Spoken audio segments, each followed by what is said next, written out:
फिर आपसे कहना चाहता हूँ कि ये कंधों में आ जाए, भुजाओं में आकर के ठहर जाए, उसके बाद तन बदन में आग लगाता है, जब पांव तक पहुंच जाता है उसका मतलब होता है कि काबू कर लिया क्रोध ने। यहां तक भी शांत हो जाएगा अगर ये दिल में कहीं कड़वे वचन बन के बैठ गया, ये पीढ़ियों तक लेकर के जाएगा, न जाने कहां तक लेकर चला जाए। इसलिए श्री कृष्ण ये कहते हैं कि ये बहुत बड़ा पापी और बहुत खाने वाला, तो कहते हैं अर्जुन इसे जान दो। और इससे बचने के लिए आदमी ऐसे बच जाएगा ऐसा नहीं, क्योंकि समझदारी को तो सबसे पहले खाता है। और कमाल तब होता है जब किसी को समझाने लग जाए और समझे नहीं। दो लोग लड़ रहे हैं, अब एक ने हथौड़ा लिया हुआ हाथ में, दूसरे ने हाथ में बल्लम भाला। अब एक कहता है कि आर पार कर दूंगा, दूसरा कहता है ऊपर से मारूंगा और सिर चूर कर दूंगा। अब इधर चारों तरफ से लोग इकट्ठे हो गए, भाई साहब क्यों लड़ रहे हैं? बोले बीच में मत आ जाना, नहीं तो इसका तो काम बाद में होगा, तुम्हारा पहले हो जाएगा। अब तमाशा देखने वालों की भीड़ खड़ी हुई। समझदार लोग आ गए, उन्होंने बोलना शुरू कर दिया, देख भैया अपने खानदान को तो देखो, कितने बड़े घर के लोग हो तुम। बोले पीछे हट जाओ, फालतू का ज्ञान सुनाने की जरूरत नहीं है। अब सब लोग बोल रहे हैं, वो नहीं समझ रहा। इतनी देर में एक आदमी आया, बोले भाई साहब आपके लिए एक पर्चा है बड़ा काम का, पहले अपना अपना पर्चा देख लो आप लोग, उसके बाद आप लड़ना। वो पर्चा पढ़ते ही उन लोगों ने, दोनों ने, और वो हथियार फेंक के चल पड़े। तो सब लोग बोले भाई साहब कौन सा मंत्र दिया आपने? बोले मैंने अपनी क्लिनिक का इनको पर्चा पकड़ाया कि हड्डी जोड़ने का काम मैं बहुत अच्छा करता हूँ, सेवा का मौका देना एक। अगर क्योंकि अभी जो आप कर रहे हैं उससे हड्डी वड्डी तो टूटेगी। तो मुझे लगा ग्राहक बहुत अच्छे मिल गए हैं, तो मैं पहले अपना पर्चा दे करके आया। वो पढ़ करके उनको ये समझ में तो आ गया कि फायदा ये उठाएगा, हड्डी हमारी टूटेगी, तो लड़ने से फायदा ही क्या है। अब ये इतनी समझदारी अगर आ जाए तब तो समझ लेना कि क्रोध को जीत लिया, कि तुम्हें मिलना क्या है। और अगर समझदारी नहीं आई तो श्री कृष्ण जो कहते हैं ना कि जैसे धुआं आग को ढक ले, जैसे धूल जो है वो किसी आईने को ढक करके उसे किसी काम का ना छोड़े, ऐसे ही तुम्हारा काम और तुम्हारा क्रोध तुम्हें किसी काम का नहीं छोड़ेगा। इसलिए पहले इस बैरी को समझ लेना। और तुम अपनी ऊर्जा का उपयोग अगर कर सकते हो तो अपने उत्थान के लिए करो। तुम्हारी ऊर्जा अद्भुत ऊर्जा है। रजोगुण वाले व्यक्ति के पास में बहुत ऊर्जा होती है। अब उस ऊर्जा का उपयोग अगर आपने करना है तो कहते हैं प्रत्येक व्यक्ति के अंदर 5 देवता होते हैं जिनको जगाना चाहिए, और 5 दुश्मन होते हैं उसके। काम, क्रोध, लोभ, 3 तो यही हो गए। काम, क्रोध, लोभ, मोह और अहंकार, ये 5 शत्रु माने जाते हैं और 5 ही व्यक्ति की ताकत मानी जाती है। प्रत्येक व्यक्ति के अंदर 5 देव होते हैं जिनको जागृत करने की आवश्यकता पड़ती है।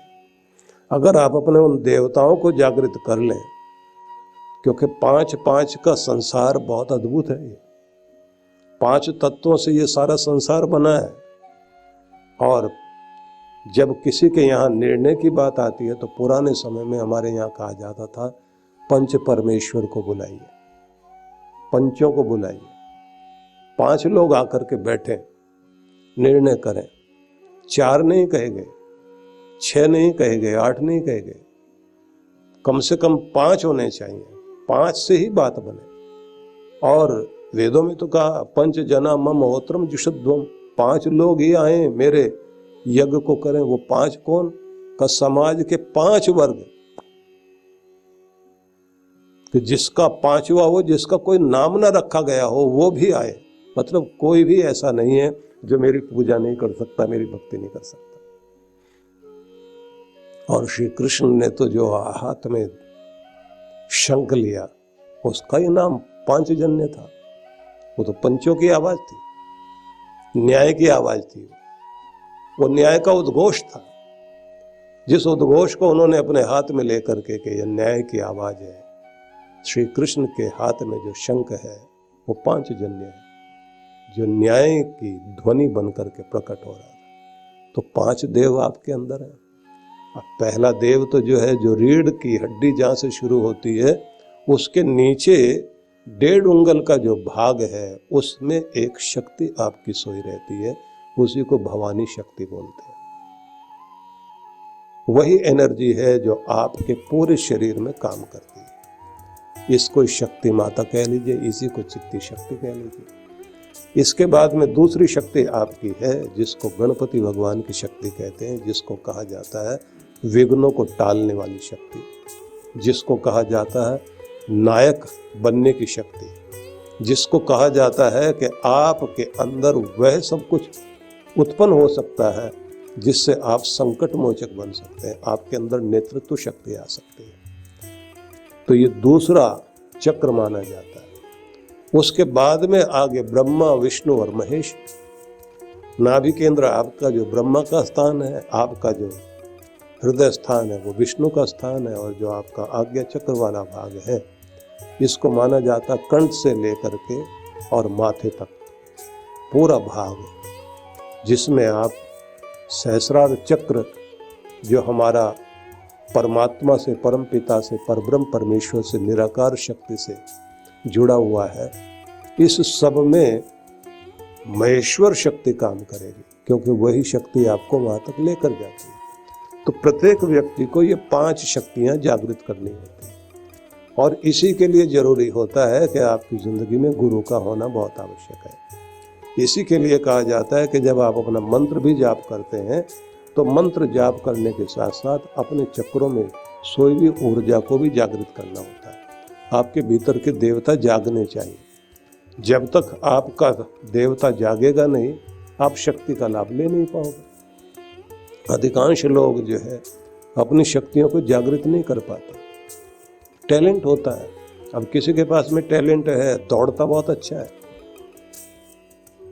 अब दौड़ने का टैलेंट है उसका, नाम कमाया, लेकिन अगर उसको मैराथन में दौड़ना है और नंबर लेना है तो फिर ट्रेनिंग की जरूरत पड़ेगी, तब प्रशिक्षण लेना पड़ेगा। वो प्रशिक्षण फिर उसकी सोई हुई शक्ति को और जागृत करेगा। शक्तियां आपके पास में बहुत सारी हैं, लेकिन अगर आप भीड़ से ऊपर उठ करके कुछ बड़ा करना चाहते हैं तब फिर आपको गुरु के सानिध्य में रह करके कुछ न कुछ ऐसा प्रशिक्षण लेना पड़ेगा जो इस माया के पर्दे को तोड़कर आप और ऊपर उठ सको। इसलिए आपको कहा जाता है कि अपने सबके पास में बहुत सारी शक्तियां हैं, लेकिन शक्तियों का उदय करना हो।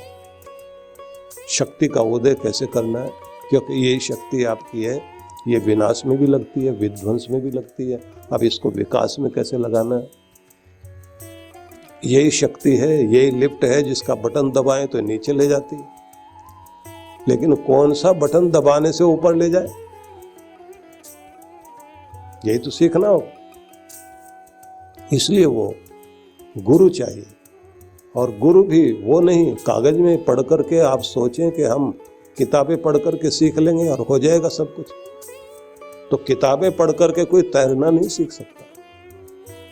किताबें पढ़ करके अगर आप सोचते हैं कि गाड़ी चला लोगे, आप डॉक्टरी कर लोगे, हवाई जहाज चला लोगे, सिर्फ किताब पढ़ते पढ़ते, उतने से बात नहीं बनेगी।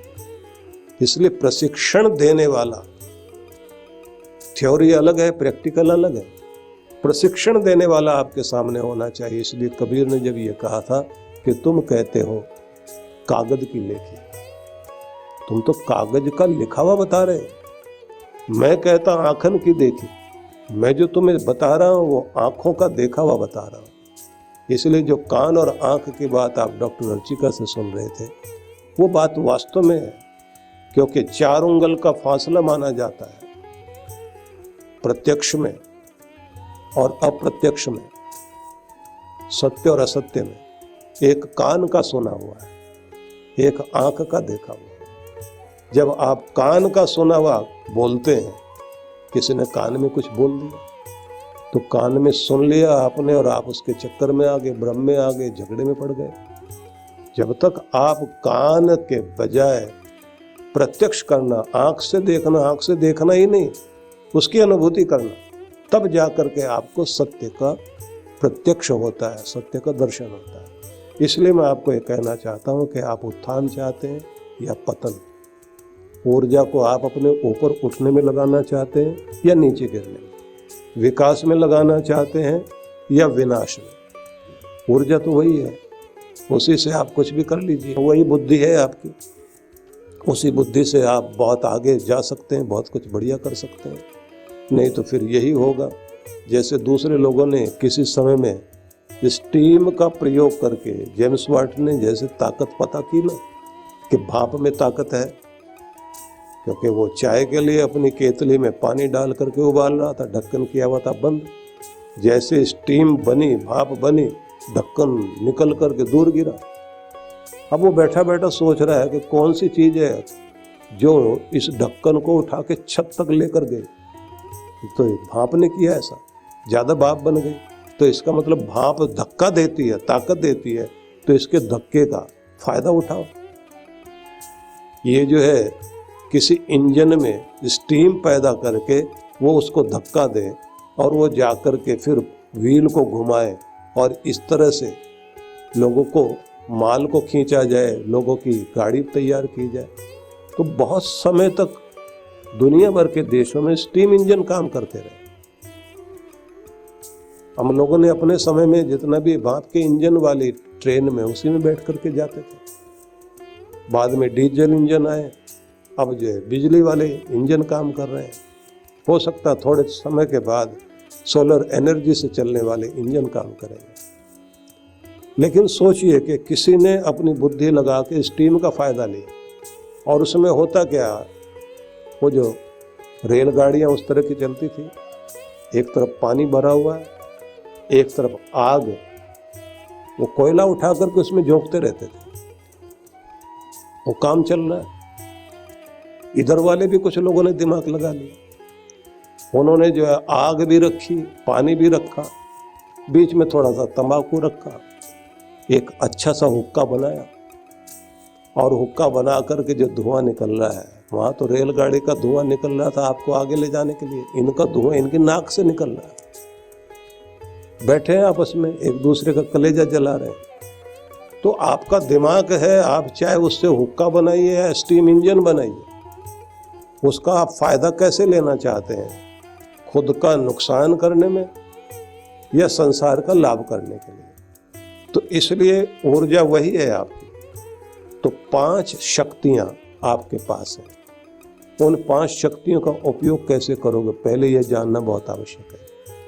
देखिए, आपके हाथ में 5 उंगलियां हैं, इनके सहारे आप दुनिया भर के काम करते हैं।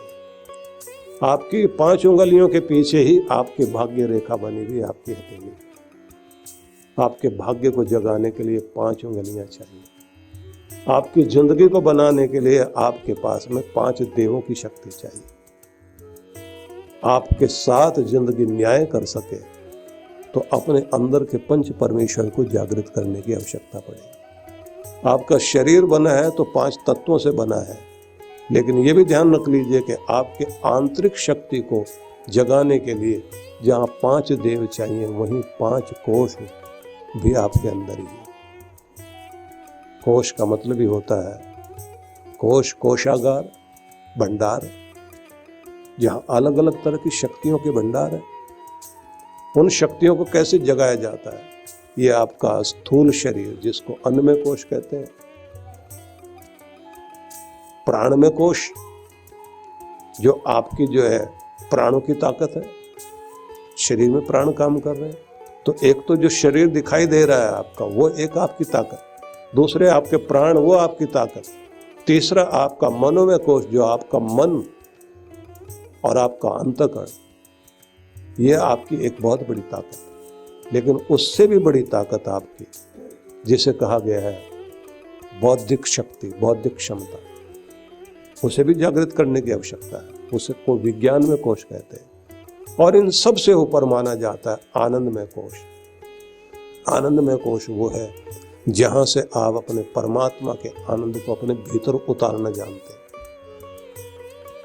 तो ये एक सीढ़ी बताई मैंने आपको। लेकिन ये बात ध्यान रख लीजिए, सांसारिक दृष्टि से भी सफल होने के लिए जैसे 5 पांडव थे और एक तरफ 100 तरह के वे आसुरी वृत्ति वाले लोग और उनके साथ देने वाले भी, भीड़ बहुत बड़ी, सारे राजा इकट्ठे हुए थे, सारे राजाओं को इकट्ठा कर लिया अपने साथ में। लेकिन उन 5 लोगों ने ही कमाल कर दिया। और अगर राम जी की तरफ देखें आप, उनके पास भी वो 5 ही लोग खास लोग थे। जिन 5 सेनापतियों ने उनके साथ में काम किया, उनमें जो समझदारी में सबसे आगे थे उनको आप देखते हैं, वो जामवंत, जिन्होंने हनुमान जी की शक्ति को भी जागृत किया। हनुमान जी उनके साथ में थे। तो जामवंत हो गए, हनुमान हो गए, नल और नील हो गए और एक अंगद, 5 लोग ये अलग अलग तरह के सेनापति। इन सबको अलग अलग तरह का काम दिया गया। 5 तरह के लोग आपके लिए बहुत बड़ा काम कर सकते हैं। और ये 5 शक्तियां जो आपके अंदर हैं, इन्हें अगर आप जगाना चाहते हैं, क्योंकि 5 ज्ञानेंद्रियां आपकी मानी जाती हैं, तो 5-5 का बड़ा लंबा चौड़ा खेल है। लेकिन इन 5 को कैसे जागृत करना, ये जानना बहुत जरूरी है। तो बहुत ज़्यादा गूढ़ ना हो जाए आपको, फिर सरलता से मैं कहना चाहता हूँ कि आप अपने क्रोध को, उस दुरित को, उस कमजोरी को जो आपके विकास को और आपकी तरक्की को रोकती है, उसको आप डरपोक बनकर मत रहिए, कायर बनकर के मत रहिए। लेकिन फालतू में हर जगह अपने आप को लड़ाई में डाल लेना ये उचित नहीं है। हाँ, ये बात जरूर है, अन्याय का सामना करने के लिए आपको अपना रुद्र रूप धारण करना चाहिए, लेकिन समझदारी के साथ। और लगातार अगर इस क्रोध को लेकर बैठोगे तो इससे भयंकर चीज दुनिया में है ही नहीं। खानदान खत्म हो गए लोगों के। दूसरी बात मैंने जो आपसे कही कि प्रत्येक व्यक्ति के पास में ऐसी ऊर्जा है जो उसको बहुत आगे तक ले जा सकती है। उस ऊर्जा का उपयोग सही दिशा में करें। तीसरी बात जो मैंने आपसे सबसे कही है कि आपके अंदर आपके 5 देव हैं। उन 5 देवों को जब तक आप जागृत नहीं करते हैं, तब तक इस दुनिया में आप जितना बड़ा लक्ष्य लेकर के आए वो पूरा नहीं कर पाओगे। और अगली बात मैंने ये भी कही आपको, कितना भी टैलेंट आपके पास क्यों ना हो, लेकिन जब तक आपको प्रशिक्षण नहीं मिलता, आपके टैलेंट का फायदा आप बहुत अच्छे से नहीं लेते। इसी के लिए गुरु चाहिए। हम सब विचार कर रहे थे कि भगवान श्री कृष्ण ने जो हमें संदेश दिया वो बड़ा ही अद्भुत है कि प्रत्येक व्यक्ति के आंतरिक रूप में कुछ 3 तरह की चीज़ें प्रकृति के द्वारा प्रदत्त होती हैं, जिनमें एक राजसिकता, एक तामसिकता और एक उच्च अवस्था है जिसे हम सात्विकता कहते हैं। इस स्थिति में जब हम लोग होते हैं, सात्विकता में होते हैं, तो शांति अधिक होती है मन में, बर्दाश्त करने की शक्ति ज़्यादा होती है। हम किसी छोटी से छोटी बात से उद्विग्न नहीं होते। बुरा तो लगता है लेकिन जल्दी भूल जाते हैं। लेकिन जब राजसिक या तामसिक अवस्था का प्रभाव हमारे ऊपर होता है तो हमारा व्यक्तित्व ही बदल जाता है। और इसी रूप में उन्होंने ये कहा कि व्यक्ति के अंदर उठने वाले संस्कारों के द्वारा जो वृत्तियां हैं, जो लहरें हैं, वो हमारे व्यक्तित्व को बड़ा प्रभावित करती हैं। किसी ने हमको उकसाया, किसी ने भड़काया, क्योंकि उद्वेगकारी वचनों को बोलते हैं लोग, भड़काने वाली भाषा, ऐसी कोई भी बात जिससे हम उद्विग्न हो जाएं, बेचैन हो जाएं, भड़क जाएं, गुस्से में आ जाएं, अपने आपे से बाहर हो जाएं, लोग ये सब करते हैं। और जब आप सात्विक स्थिति में होते हैं तब आप अपने आप को किसी की बात सुनने के बाद भी कहते हैं चलिए जाने दीजिए, उसकी बुद्धि उसके साथ, उसकी सोच उसके साथ, उस जैसा हम नहीं बन सकते।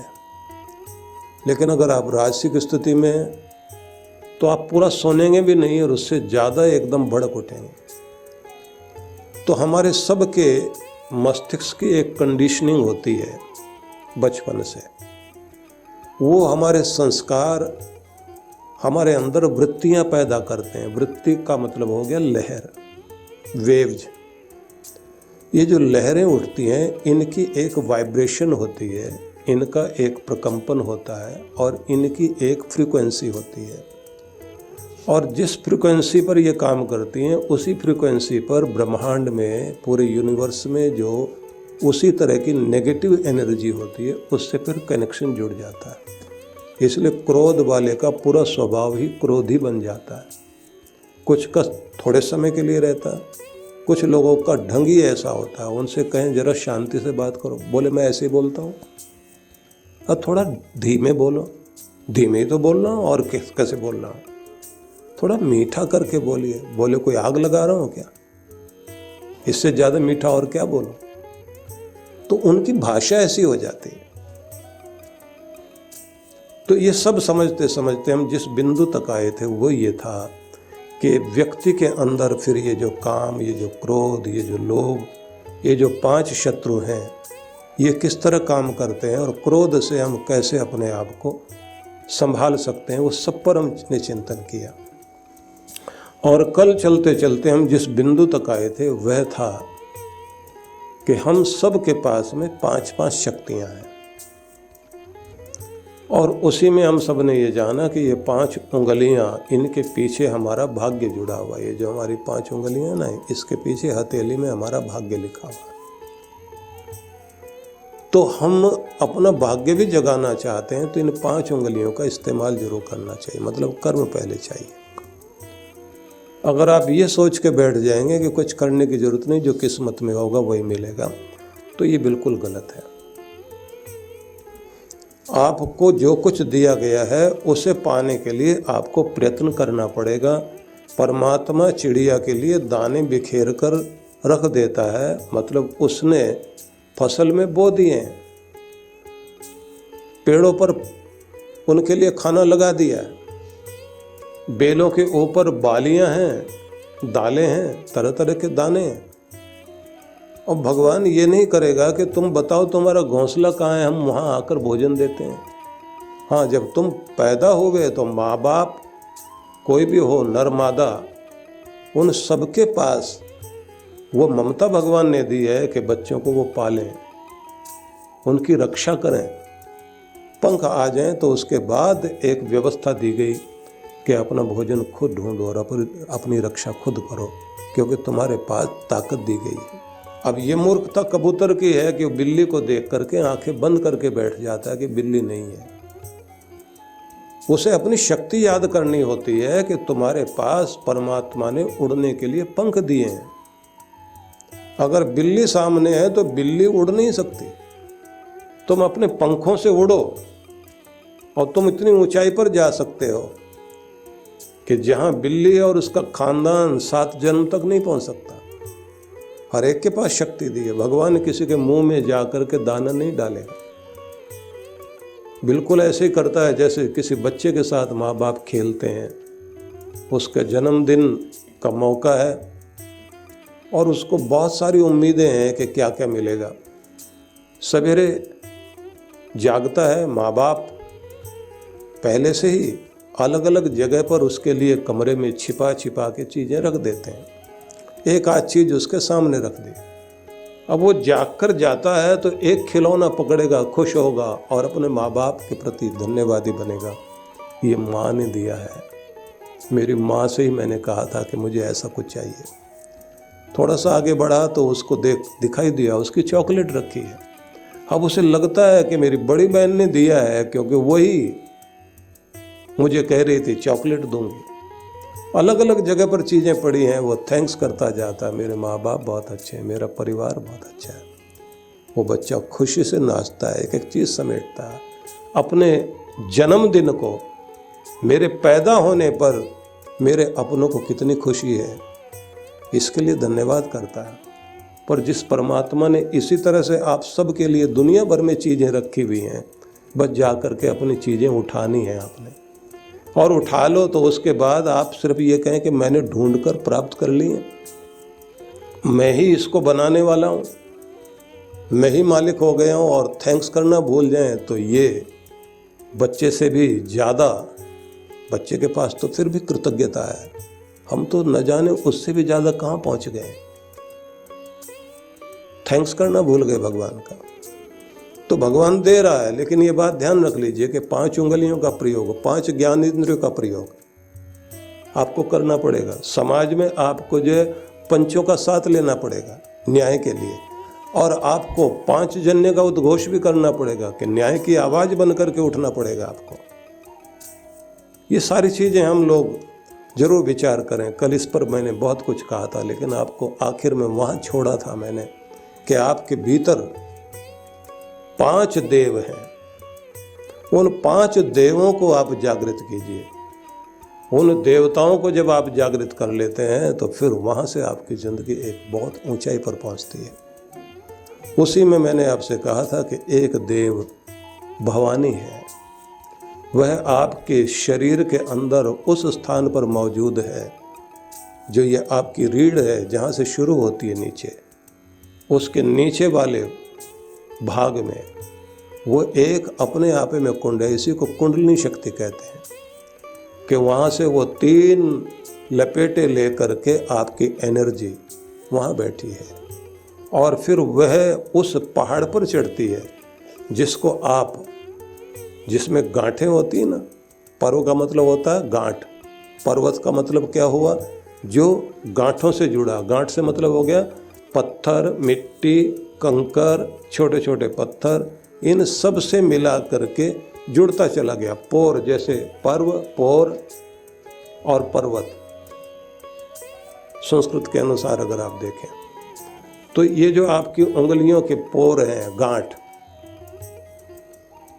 ये पोर हैं, और जिनसे पर्वत बनता है वो छोटी छोटी चीज़ें जो जुड़ जुड़ के बनती है। जब बारिश हो जाती है तो वो कई बार देखते हैं कि वो जोड़ खुल जाते हैं, पत्थर नीचे गिर रहे होते हैं, तो इसलिए इसको पर्वत कहते हैं।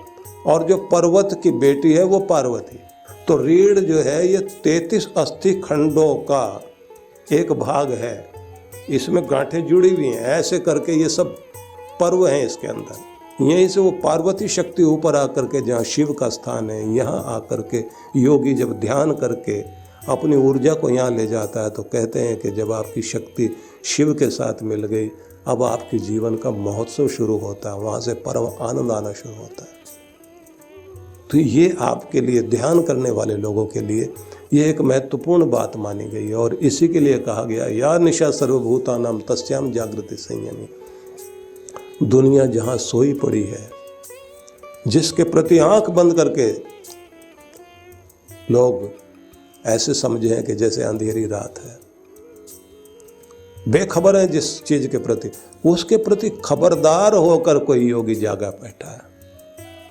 सारी दुनिया सामान इकट्ठा करने की कोशिश में लगी है, जिसको यहाँ छोड़ के जाना है।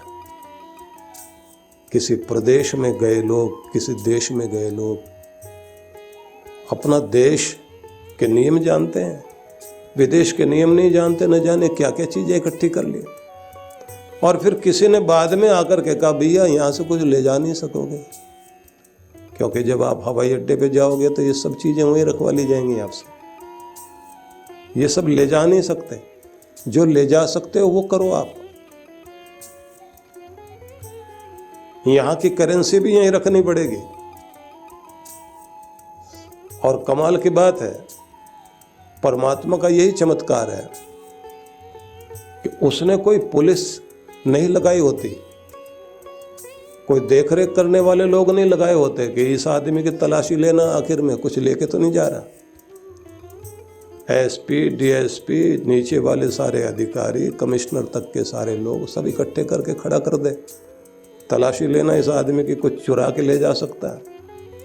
लेकिन आपने देखा होगा कि जैसे ही दुनिया से आदमी जाता है वो खुद ही कह देता है, हाथ ऐसे करके खोल करके, नहीं ले जा रहा हूँ कुछ भी, हाथ खुल जाते हैं।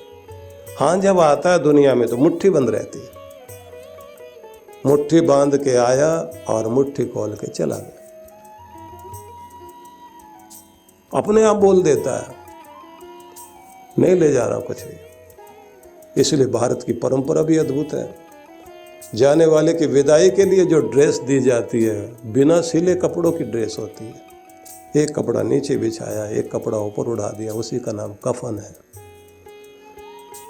और जिसमें सिलाई नहीं है तो वहाँ पॉकेट का तो कोई सवाल ही नहीं है। दुनिया में खूब कमाया, क्या हीरे क्या मोती, पर क्या करें यारो, कफन में जेब नहीं होती। किसी के भी कफन में कोई जेब नहीं होती, कितने भी हीरे जवाहरात कमा लें तो जाएगा तो नहीं कुछ भी। और भगवान ने भी कोई व्यवस्था नहीं की हुई है कि वहाँ आदमी खड़ा कर दे कि ये बहुत चालाक आदमी है, कुछ ले जाएगा। और अगर अंगूठी कोई बढ़िया कीमती पहन भी रखी है तो वहाँ निकाल लेते हैं लोग। जब चिता पर चढ़ाया जा रहा होता, पंडित की भी वहाँ जो खड़े होते उसकी भी नज़र बहुत तेज होती है उस समय। वो भी बोल देता है, यजमान आप निकालोगे या मैं निकाल के दूं? और अगर फिर भी चली गई साथ में तो आप लोग जानते ही हैं कि वो आग में जलने के बाद में जो राख बचती है, उस राख में से कुछ ढूंढ रहे होते हैं चालाक लोग। सामान कुछ भी नहीं जाएगा उधर, तो सारे लोग तो सामान इकट्ठा करने में लगे हुए हैं। दुनिया एक तरफ लगी हुई है और एक और है जो सारी दुनिया जिस तरफ से बेखबर है, उस तरफ ध्यान नहीं दे रहे कि उधर जाएगा क्या। तो एक ज्यादा होशियार है, उस सामान को इकट्ठा कर रहा है जो उस पार जाएगा, जो अपने देश जाएगा। वही योगी है। तस्याम जागृति संयमी, उसमें जागा हुआ है वो संयमी, वो साधक। उसकी पूरी कोशिश है कि मैं उस तरफ जाऊं जो चीज़ यहाँ से वहाँ तक जाएगी। मेरे पुण्य, मेरी भक्ति, मेरे परमात्मा से मेल, मेरे लिए वो बात होनी चाहिए जिस मरने से जग डरे मेरे मन आनंद, मर करके ही पाइए पूर्ण परमानंद।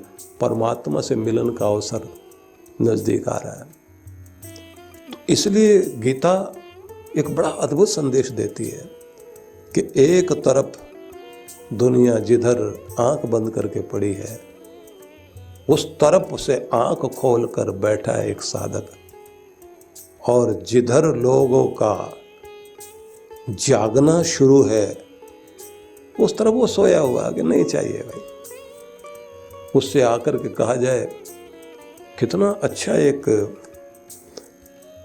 व्यक्ति थे च्वांगसू, जिनके पास वहाँ के राजा ने आकर के ये कहा कि मैं चाहता हूँ कि तुम मेरे राज्य के कुल गुरु बन जाओ। उन्होंने कहा क्यों, मुझे जरूरत क्या? नहीं, हमारा मान बढ़ेगा, हमें आपकी आवश्यकता है। बोले जो मेरे निर्देश और मेरी कुछ शिक्षा है उसकी जरूरत है, वो मैं यहीं से दे सकता हूं। नहीं, हम आपको एक सम्मानित स्थान देना चाहते हैं। तो उसने जो बात कही वो बड़ी अद्भुत थी। उसने कहा देखो, मैं यहाँ इस नदी के किनारे बैठा हुआ और ये आटे की गोलियाँ डाल रहा हूँ पानी में, और ये मछलियाँ आकर के खा रही हैं, और एक कछुआ हर दिन आता है मुझसे मिलने। तो ये यहाँ कीचड़ में चलता हुआ आएगा और आकर के उसके बाद एक गोली खा करके और पानी में लेटता हुआ, और उसके बाद फिर सरक करके धूप वाली जगह बैठ जाता है मेरे साथ। तो एक कछुआ तुम्हारे पास भी है, वो तुम्हारे साम्राज्य का जो बड़ा महल है, जहां तुम्हारा सिंहासन है, उसके सामने एक पूजा की जगह बनाई हुई तुमने, जिसमें चौकी सोने की है, और उसमें एक कछुआ है जिसके ऊपर आपने सोना मढ़ रखा, और उसके आगे आप जो है अगरबत्तियां जलाते हैं। तिब्बती लोगों में और जो भारत का वो भाग जो चाइना में ने कब्जा कर लिया, वो वाला भाग जो तिब्बत का एरिया, अभी भी फेंग शुई की पद्धति में लोग जो है कछुआ लोग अपने घर में जो है भले ही उसका कांच का रख लें या किसी और धातु का रख लें, तो समझते हैं ये खुशी देने वाला, समृद्धि देने वाला है। तो इन्होंने कहा कि तुमने ये कछुआ रखा हुआ है, तो ये वाला कछुआ जो यहाँ है, अगर तुम इससे ये पूछो कि क्या तू उस गद्दी पे बैठेगा सोने वाली पर, जहाँ अगरबत्तियाँ जलाई जाएंगी और सोने से तुम्हारा ऊपर का जो खोल है उसको सजाया जाएगा, तो ये कछुआ क्या कहेगा? राजा बोले, ये कहेगा मैं वहाँ क्यों जाऊँ, ये कीचड़ वाली जगह जो है ना, ये नदी वाली जगह, ये तुम्हारे राजमहल से 1000 गुना ज़्यादा अच्छी है, क्योंकि यहाँ जिंदगी है, यहाँ आनंद है, यहाँ शांति है, यहाँ महोत्सव है। जिसको तुम स्वर्ग समझ रहे हो मेरे लिए नरक है। बोले ये कछुआ ऐसा बोलेगा? बोले हाँ। बोले बस मैं भी ऐसे ही बोलूँगा कि मैं वहाँ नहीं जाना चाहता। ये जो प्रकृति का आनंद का क्षेत्र है, यहाँ बैठकर जो मैं उससे तार जोड़ता हूँ, वो आनंद कुछ और है। और जहाँ तुम तार जुड़वाना चाह रहे हो, वहाँ जिस अहंकार को छोड़ के परमात्मा का धाम मिला, वहाँ तो शुरुआती अहंकार को पालने की है। और तुम शांति के लिए मुझे वहाँ ले जाना चाहते हो। शांति पाने के लिए कुछ त्याग करने की आवश्यकता है। हालांकि अपने यहाँ ग्रंथों में कहा जाता है कि त्याग से वैराग्य नहीं आता, वैराग्य से त्याग आता है। वो बड़ा अद्भुत सूत्र है ये। बड़ा बड़ा त्याग करने के बाद भी आदमी के अंदर वैराग्य नहीं जागता, बड़ा अहंकार जाग जाता है, इतना कुछ छोड़ के आया हूं मैं। कई महात्मा लोग बोल देते हैं 15-20 करोड़ की दौलत पर लात मार के आया हूं, और उसके बाद दूसरा कहता है महाराज लगता है लात ठीक से लगी नहीं तो याद नहीं रहती।